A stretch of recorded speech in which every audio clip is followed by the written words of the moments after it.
My name is Marcus Webb.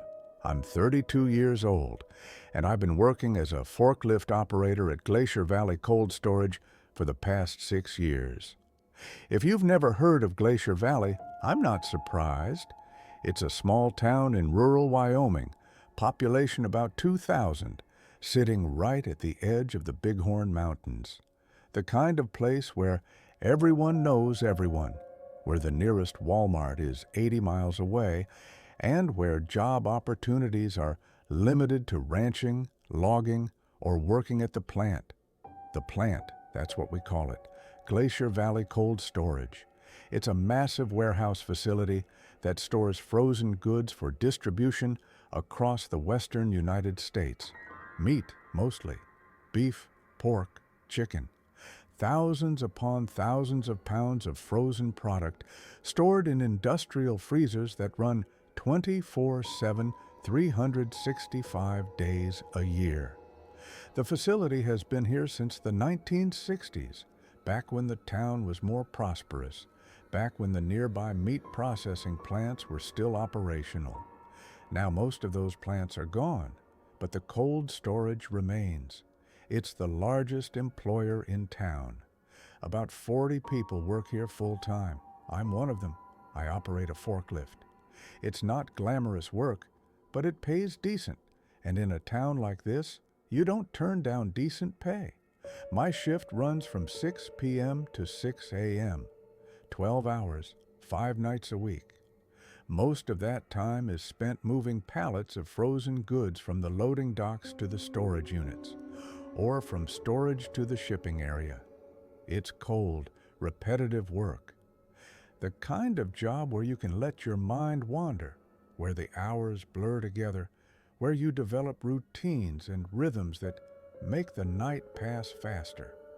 But there are rules, unwritten rules, the kind that don't appear in the employee handbook, the kind that management doesn't talk about during orientation, the kind that you learn from the veterans who've been here long enough to know better. I learned these rules from Dale. Dale was the guy who trained me when I first started 6 years ago. He'd been working at the facility for almost 20 years. Quiet guy, kept to himself mostly, but he knew the job inside and out. On my first night, after showing me how to operate the forklift, how to read the storage manifests, how to stack pallets properly, he pulled me aside in the break room. We were alone. It was around 2 in the morning. Dale poured himself a cup of coffee from the ancient machine in the corner, took a sip, and looked at me with an expression I couldn't quite read. Serious, maybe a little sad. He said, "Marcus, there's something you need to understand about this place, something they won't tell you in training." I remember thinking he was going to give me some practical advice, maybe warn me about a difficult supervisor or tell me which coworkers to avoid. But that's not what he said. He said, "There's a freezer in the back of the facility. Freezer-7. You'll see it marked on the storage maps. But you'll never be assigned to move anything in or out of it. That freezer is off limits. Company policy. You don't go near it. You don't ask questions about it. You just pretend it doesn't exist." I asked him why. He shook his head. He said, "I don't know the full story. Nobody does. But I know enough to tell you that ignoring that rule is the fastest way to lose this job. Or worse." Then he looked at me with those tired eyes and said, "There have been incidents over the years. People who didn't listen, people who got curious. Most of them don't work here anymore. A few of them aren't around at all." I remember thinking he was messing with me, some kind of hazing ritual for the new guy. But Dale wasn't smiling. He wasn't joking. He was dead serious. He finished his coffee, tossed the cup in the trash, and said, "Just trust me on this one, Marcus. Stay away from Freezer-7. Do your job, keep your head down, and you'll be fine." That was 6 years ago, and for 6 years, I've followed his advice. I stayed away from Freezer 7. I did my job. I kept my head down. And for the most part, things were fine. But you can't work somewhere for 6 years without noticing things, without seeing patterns, without realizing that the rules exist for a reason. Let me tell you what I've learned. Let me tell you about Freezer 7. The facility is huge. It covers about 10 acres, most of it taken up by massive refrigerated storage units. Each unit is labeled with a number, Freezer 1 through Freezer 12. Most of these units are standard commercial cold storage. Temperature held at 0 degrees Fahrenheit. Rows and rows of pallets stacked floor to ceiling with frozen goods. Beef quarters hanging from hooks. Boxes of chicken breasts. Pork shoulders wrapped in plastic. Normal stuff. The kind of inventory you'd expect at a cold storage facility. But Freezer 7 is different. It's located in the back corner of the facility, separated from the other units by a long hallway and 2 sets of heavy security doors. The doors are always locked. Key card access only. And not just any key card, special clearance. Management only. The rest of us don't even have authorization to swipe our cards at those doors. They won't open for us. I've seen the outside of Freezer 7 exactly twice in 6 years. Both times I was moving pallets near the restricted hallway and caught a glimpse down the corridor. The door is reinforced steel, painted white like all the others, but it has additional locks, heavy-duty deadbolts, and a small red light above the frame that's always on. Always. I've never seen anyone go in or out during my shift. But I've heard things. We all have. The facility is loud during operating hours. Forklifts beeping, pallets clattering, refrigeration units humming, voices echoing off the concrete walls. But sometimes, late at night, when things quiet down, when most of the loading and unloading is finished, and it's just a few of us doing maintenance runs, you can hear it. A sound coming from the back of the facility, from the direction of Freezer 7. It's hard to describe. It's not mechanical. It's not the sound of refrigeration units or air handlers. It's something else. A low vibration, almost like a hum, or maybe a moan. It's faint, so faint that the first few times I heard it, I thought I was imagining it. But then I mentioned it to Dale one night. I said, "Hey, do you ever hear that sound coming from the back? That humming?" He looked at me. He didn't say anything for a moment. Then he said, "Yeah, I hear it. We all do. Best not to think about it." That was it. No explanation, no elaboration. Just best not to think about it. But how do you not think about it when you hear it every night? How do you not wonder what's making that sound? Over the years, I've heard theories from other workers, mostly whispered conversations in the break room or the parking lot after shift. Some people think Freezer 7 is being used for government storage, cold storage for biological samples, medical waste, maybe even bodies. Others think it's corporate, that the company is storing something off the books, something they don't want on the official inventory. A few people think it's paranormal, that something happened in that freezer years ago and now it's haunted. I don't know what I believe, but I know the company takes it seriously. There are guards, not regular security guards. These guys are different. They're not local. They don't socialize with the rest of us. They work 12-hour shifts just like we do, but they're stationed in the back of the facility, near Freezer 7. I've seen them a handful of times over the years, always 2 of them on duty, always armed, not with tasers or batons, with actual firearms, sidearms holstered on their belts. They don't patrol the rest of the facility. They don't check the loading docks or monitor the parking lot. They just stay back there, guarding that freezer. I asked my supervisor about them once. Big mistake. He shut me down immediately. He said, "Those men are contracted security for specialized storage. That's all you need to know. Drop it." His tone made it clear that asking questions was not appreciated. So I dropped it. But I kept noticing things, like the temperature. The rest of the facility is kept at 0 degrees Fahrenheit, standard for frozen storage. But the hallway leading to freezer-7 is colder. You can feel it, even through the insulated coveralls we wear, even with gloves and thermal layers. You can feel the temperature drop when you get near that corridor. I'm talking maybe 10, 15 degrees colder. Your breath comes out in thicker clouds. Your fingers start to ache, even inside gloves. It's like the cold is leaking out of that freezer, like whatever's inside is so cold it affects the surrounding area. And then there are the smells. Most of the facility smells like you'd expect.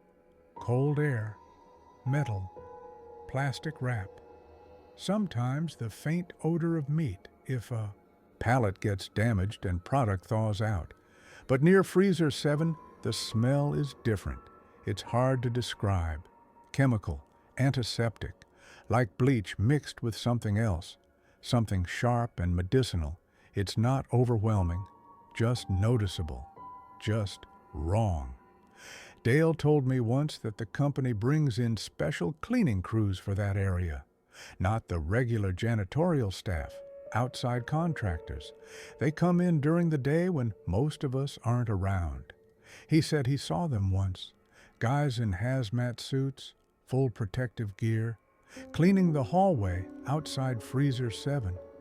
He said it looked like a decontamination procedure. I asked him what they were cleaning up. He said he didn't know, and he didn't want to know. For 6 years, I followed the rules. I stayed away from freezer-7. I didn't ask questions. I did my job. But 2 weeks ago, something happened, something that changed everything. We hired a new guy, Tommy Briggs, 24 years old, just moved to Glacier Valley from somewhere back east. He needed work. The plant was hiring, simple as that. Tommy seemed like a decent kid, eager, maybe a little too eager. He had that energy that new hires always have, that optimism, that belief that this job is going to be a stepping stone to something better. I tried to warn him. On his second night, I pulled him aside during break. I said, "Tommy, there are some rules here that aren't in the handbook, unofficial rules, but you need to follow them." He smiled. He said, "Yeah, I've heard the stories. The guys were telling me about the haunted freezer. Pretty funny stuff." I said, "It's not a joke. Stay away from freezer-7. Don't go near it. Don't ask about it. Just do your job and stay out of that part of the facility." He laughed it off. He said, "Come on, Marcus. You really believe that stuff? It's probably just storage for expired product or something. Corporate doesn't want anyone messing with it because of liability. That's all." I said, "Maybe, but guys who ignore that rule don't last long here." He shrugged. He said, "I'll keep that in mind." But I could tell he didn't take me seriously. 3 nights later, Tommy didn't show up for his shift. I asked the supervisor if he called in sick. The supervisor said no call, no show. He's probably done. These young guys never last. But something felt wrong. Tommy had been enthusiastic. He needed the job. It didn't make sense for him to just disappear. I asked around. None of the other workers had heard from him. His phone went straight to voicemail. I even drove by the address he'd listed on his application. It was a small rental house on the edge of town. No car in the driveway, no lights on, no sign of him. The next night at work, I noticed something. The guards near Freezer 7 were different. Not the usual two guys. These were new faces, and there were 4 of them instead of 2. They looked tense, alert, like they were expecting trouble. I kept my distance, did my work, tried not to think about it, but I couldn't shake the feeling that something had happened, that Tommy had done something stupid, that he'd gone near Freezer 7, and now he was gone. I asked Dale about it. Dale had retired a year earlier, but we still kept in touch. I called him that night after my shift. I said, "Dale, the new kid is missing. Tommy, the one who started last week. He didn't show up for work, and there are extra guards at the facility, near Freezer 7. There was a long silence on the other end of the line. Then Dale said, "Did the kid go near that freezer?" I said, "I don't know. Maybe. I warned him, but I don't think he took it seriously." Dale sighed. He said, "Then he's probably not coming back." I said, "What do you mean? What happens to people who go near that freezer?" Dale said, "I don't know exactly. But over the years I worked there, 3 people went missing. All of them had been asking questions about Freezer 7. All of them had been seen near that part of the facility right before they disappeared. The company always said they quit, that they moved away.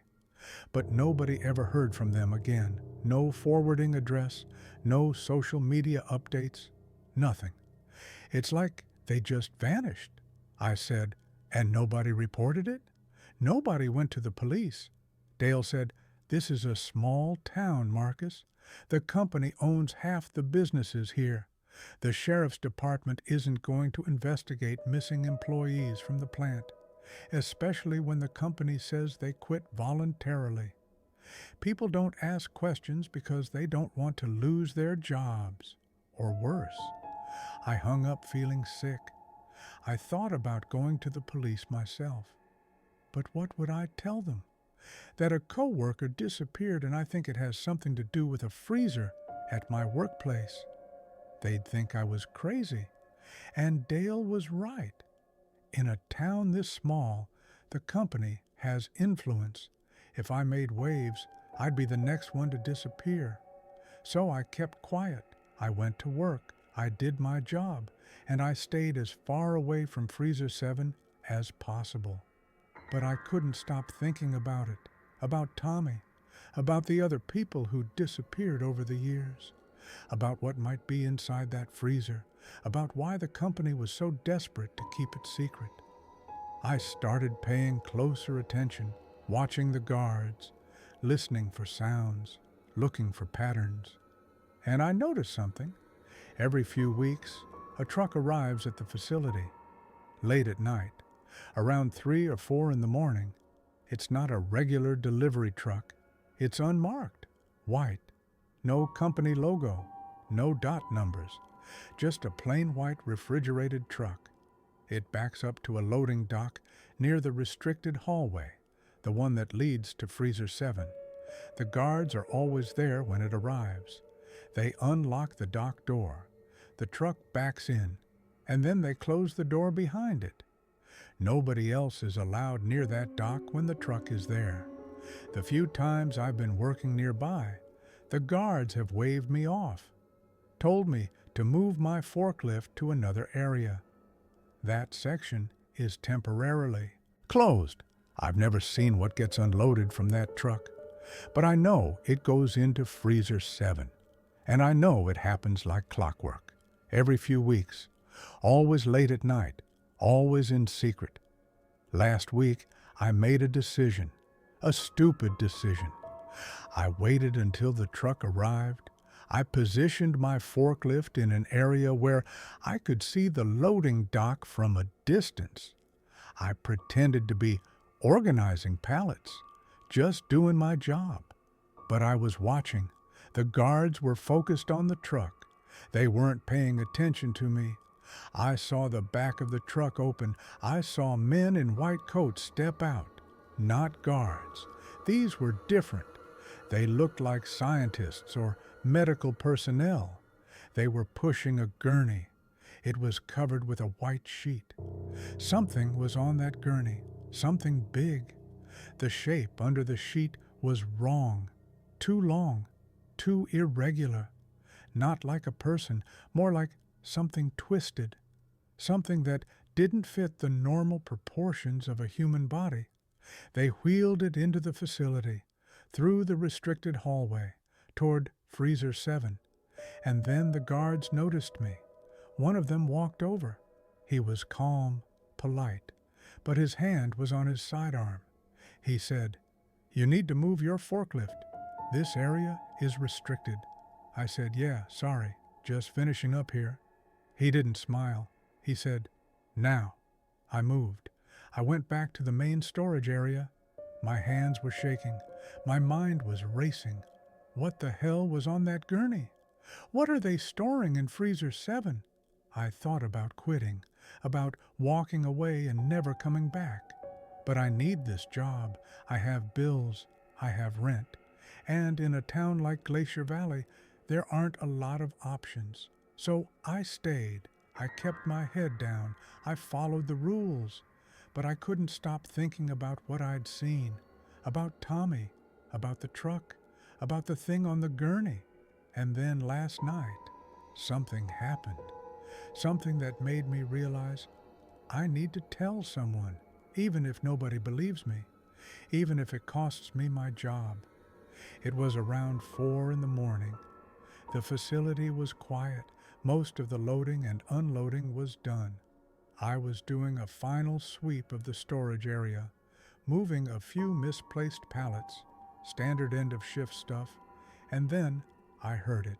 That sound, the humming, but this time it was louder, clearer, and it wasn't just a hum, it was voices, faint, distorted, like people talking underwater.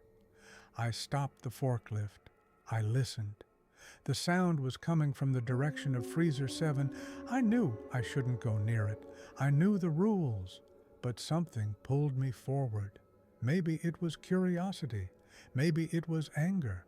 Anger at the company for keeping secrets. Anger at myself for being too afraid to ask questions. I don't know. But I got off the forklift, and I walked toward the restricted hallway. The temperature dropped immediately. My breath came out in thick clouds. The air smelled like chemicals, like bleach, and something rotten underneath. I reached the first security door. It was locked, but I could hear the sound more clearly now. It wasn't voices, not exactly. It was more like moaning, multiple voices, overlapping, rising and falling, and underneath it a mechanical sound, like machinery, like something breathing. I stood there for maybe 30 seconds, just listening. And then I heard footsteps behind me, heavy boots on concrete. I turned around. One of the guards was standing there. Older guy, gray hair, hard eyes. He said, "You're not supposed to be here." I said, "I heard something. I was just checking." He said, "There's nothing to check. Get back to your station." I started to walk away, but then he said something that stopped me cold. He said, "If you value your life, you'll forget what you heard. You'll forget you were ever in this hallway. Do you understand?" I nodded. I said, "Yeah, I understand." He watched me walk away. I could feel his eyes on my back the entire time. I finished my shift. I clocked out. I drove home, and I sat in my apartment trying to process what had just happened. If you value your life, that's not a warning, that's a threat. I thought about Tommy again, about the others who disappeared, about what might have happened to them. Did they hear the sounds? Did they get too close? Did they see something they weren't supposed to see? I don't know, but I know one thing. I can't keep working there. Not anymore. I've already started looking for other jobs. There's a logging company 2 towns over that's hiring. The pay is worse. The work is harder. But at least I won't have to wonder what's in freezer 7. At least I won't have to hear those sounds every night. At least I won't have to worry about disappearing. But before I leave, I wanted to write this down. I wanted someone to know.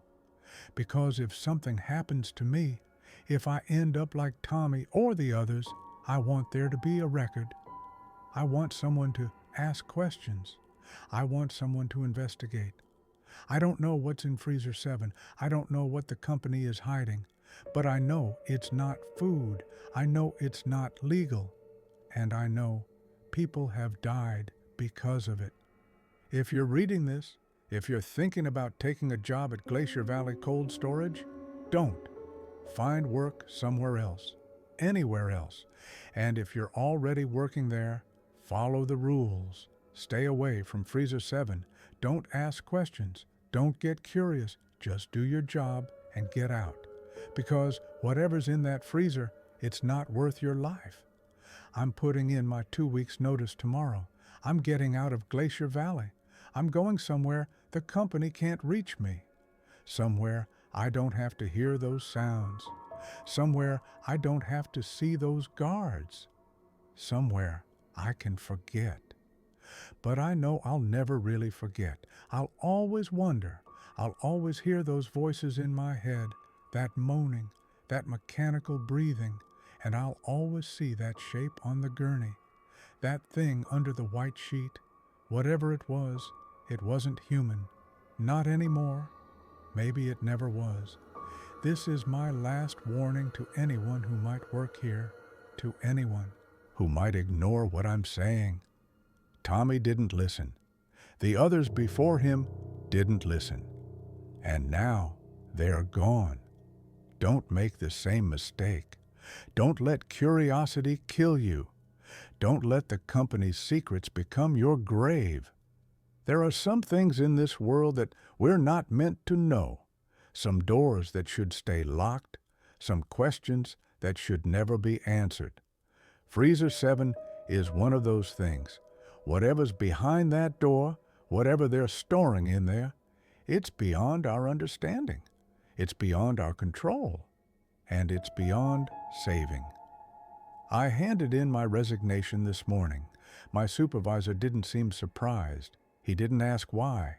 He just nodded, filed the paperwork, and told me I could finish out the week. No exit interview, no questions about where I'm going, just a handshake and a reminder to return my key card and uniform. It was almost like he was relieved, like he knew, like he'd been waiting for me to leave. Maybe he has. Maybe everyone who works there is just counting down the days until they can escape, until they can put enough distance between themselves and freezer 7. Tonight is my last shift. 12 more hours and I'm done. 12 more hours of avoiding that hallway, of ignoring those sounds, of pretending I don't know what I know. And then I'm free. I'm driving out of Glacier Valley and I'm never coming back. I don't care if I have to live out of my car for a while. I don't care if the logging job doesn't work out. Anything is better than staying here. Anything is better than ending up like Tommy. The sun is setting now. I can see it through my apartment window. In 2 hours, I'll be back at the facility for my final night. I'm not scared, not anymore. I'm just tired. Tired of the cold. Tired of the secrets. Tired of pretending everything is normal when it's not. I've done my time. I've followed the rules. And now, I'm getting out. If you're reading this, learn from my experience. Learn from Tommy's disappearance. Learn from all the others who came before. Some jobs aren't worth the money. Some places aren't worth the risk. And some secrets aren't worth knowing. Stay away from freezer 7. Stay away from Glacier Valley Cold Storage. And if you ever find yourself working somewhere with rules that don't make sense, rules that no one will explain, rules that people disappear for breaking, then get out. Get out before it's too late. Get out before you become another name on the list. Another person who asked too many questions. Another worker who got too close to something they shouldn't have. I'll update this one more time after my last shift. If I make it through, if nothing happens. But if you're reading this and there's no update, if this is the last thing I ever write, then you'll know. You'll know that I was right. You'll know that Freezer7 is real. And you'll know to stay away. Wish me luck. I have a feeling I'm going to need it.